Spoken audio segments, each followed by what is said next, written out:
Welcome back to The Explainer. Let's just dive straight into this, shall we? Look, if you've ever felt the sting of watching your brilliant ideas get completely sidelined while some, let's say, less competent colleague somehow snags the promotion, well, you are absolutely in the right place. Today, we're opening up a fast-paced survival guide. We're going to talk about defending and advancing your career by exploring the fascinating, sometimes uncomfortable, but undeniably effective world of dark rhetoric and office influence. Think about this for a second. Who actually wins more often in an argument, the person who is objectively right or the one who is cunning?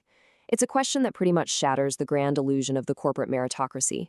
In the real world, the one who wins the debate or secures the deal isn't always the person holding the most accurate spreadsheet. Often the winner is simply the one who's more cunning. It's the person who knows exactly how to influence the room.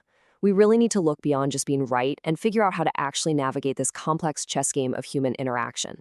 To arm you with these highly actionable negotiation tactics, we are pulling directly from Vlad Yashchenko's seriously fascinating book, The Manipulation Bible. For this explainer, we're going to adopt the confident, highly pragmatic tone of an expert practitioner. Look, our goal here isn't to judge. Our goal is to decode these powerful techniques so you can confidently use them to advance your own personal goals, or, at the very least, spot them a mile away when someone tries to use them on you. We've got a tightly structured masterclass lined up for you.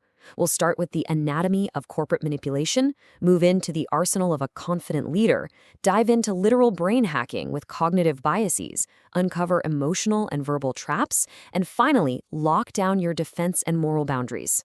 Okay, part 1, anatomy of corporate manipulation, redefining influence. First things first, we need to completely redefine what manipulation actually is. It's not just some tactic for supervillains. From babies crying to get picked up to job applicants padding their resumes with generic phrases like highly motivated team player, manipulation is just a natural, everyday part of the human experience. We do need to recognize the difference between persuasion and manipulation, though. Open persuasion is trying to influence someone with clear, stated reasons. Covert manipulation, that means secretly pulling the strings for your own benefit. Today, we're objectively exploring that hidden influence. We're leaving the moral high ground at the door to purely analyze the mechanics of how this works in the real world. Moving right along to part 2, arsenal of a confident leader, charisma and control. You know, there is a literal biological reality to charisma. It's not just magic. Research shows that high-power poses and sharp professional attire don't just change how other people see you, they chemically alter your own brain. Adopting confident body language actually increases your testosterone and lowers your stress hormone, cortisol. You instantly seem more competent. When you look and feel the part, your professional status just solidifies. It makes it incredibly easy to get your way through the sheer force of presence. You can literally suppress opposing arguments before anyone even opens their mouth. All right, part 3, brain hacking, cognitive biases. Welcome to your first real box of tricks. We're looking at cognitive biases. Think of these as software glitches in human perception, glitches that a skilled tactician can easily exploit. The first major glitch is the halo effect.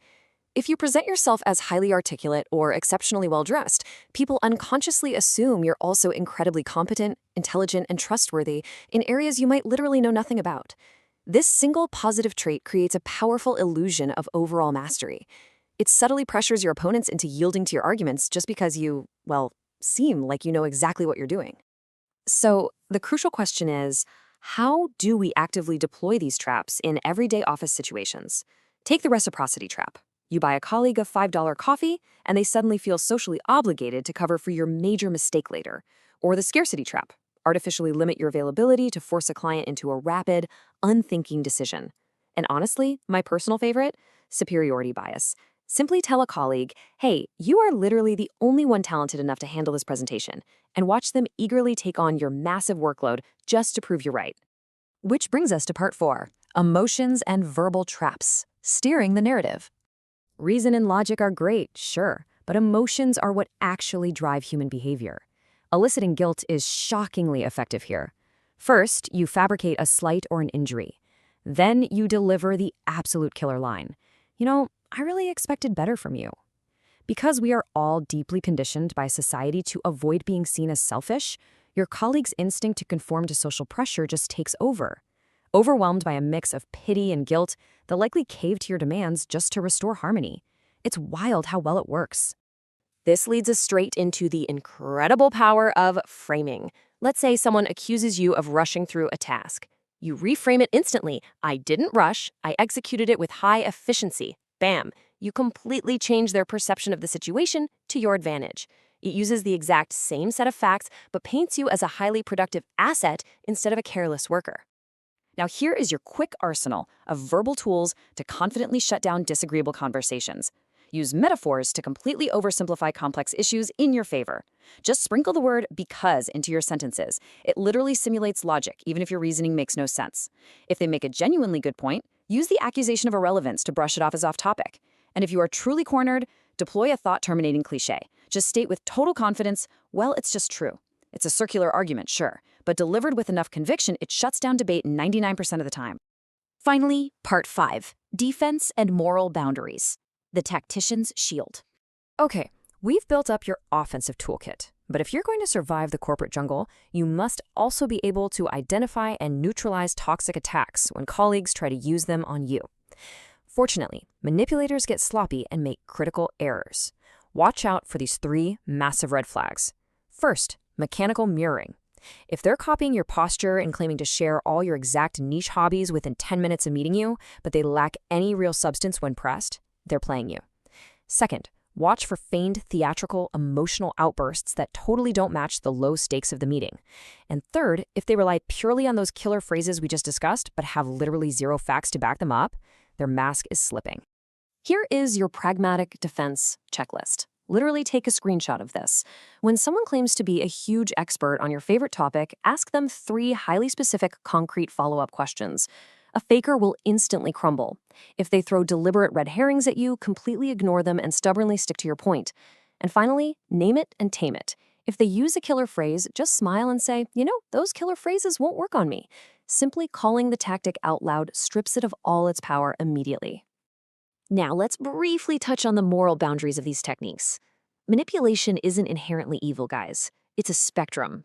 It becomes completely legitimate and sometimes even noble when used for intentional benefits, creating a win-win scenario where both parties profit. It only becomes truly immoral when your intent is strictly malicious, causing deliberate harm to a target. The tool itself is entirely neutral. Your intent is what dictates its morality. For the leaders tuning in, you can ethically use these psychological methods to motivate your team and exert some controlled influence. Use positive priming. Casually drop words like collaboration and fairness before a tense meeting to subtly set the mood. Drop high anchors when setting your quarterly targets, so your team naturally aims higher.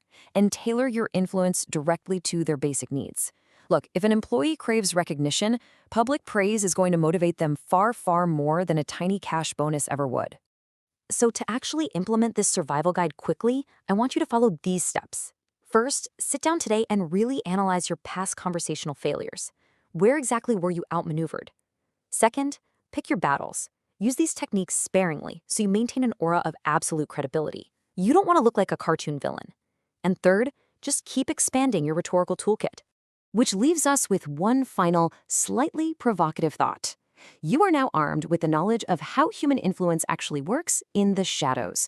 So when you walk into the office tomorrow morning, you have to ask yourself, are you going to be the one pulling the strings, or will you just be dancing to someone else's tune? Thanks so much for joining me for this explainer, and I'll see you next time.